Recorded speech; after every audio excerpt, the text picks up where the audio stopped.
everybody, Derek here, and in this video we are going to make a basic boutonnière from start to finish.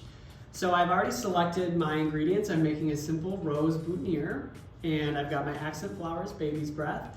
My foliage in this case is salal. If you can't find any small salal leaves, maybe you just use something from your bits, buckets, or piles.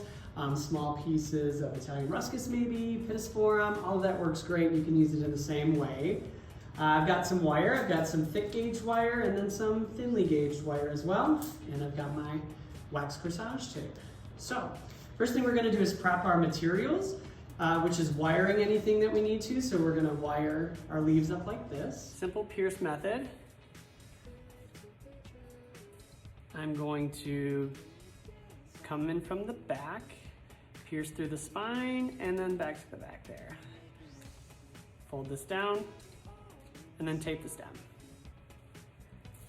Now this corsage tape is very specific. It doesn't feel sticky, but as you pull on it, it becomes tacky and it sticks to itself. So what I'll do here is I'll pull with one hand and then I'll twist the tape on top of itself with the other.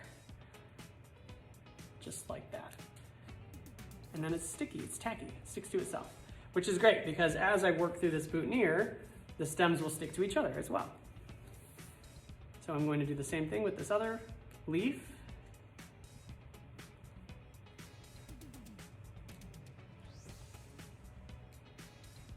Wrap the stem, pinching and pulling and twisting all at the same time. For my rose, if you can find one that already has a broken head, that's a very efficient way to use it.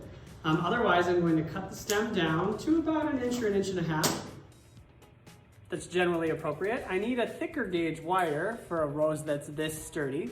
If I were using a spray rose, maybe I would use a thinner gauge wire. And I'm going to pierce through the stem and as close as to the head of the rose as possible.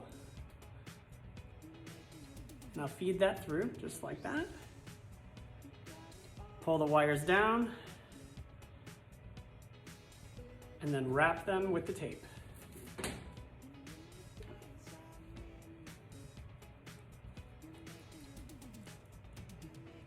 There's many ways to finish this once we're done. We could curl the tail up or we could leave a blunt end. The stem could be wrapped if we wanted a finer finish. Generally, I like a blunt end. And then we have our accent flower here, which we don't necessarily need to wire unless we're trying to give it some kind of control.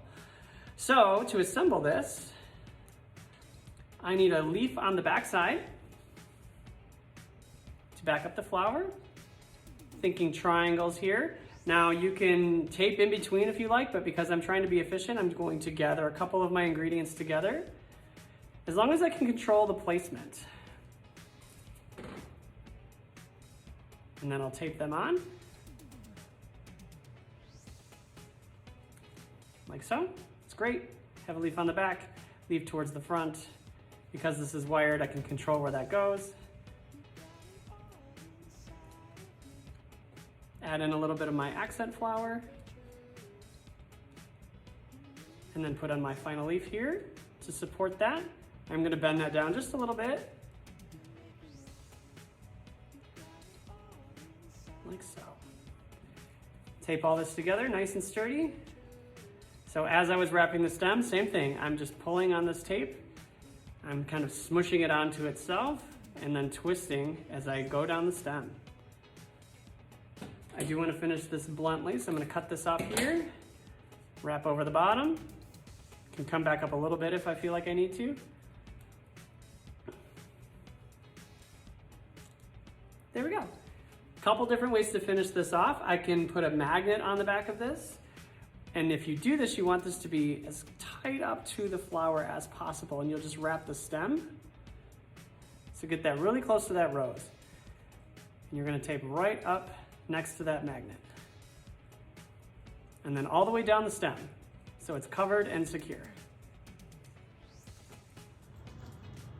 Now I can slide this magnet off and easily put it onto my jacket.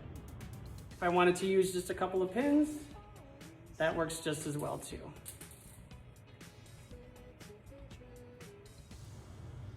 And there you go.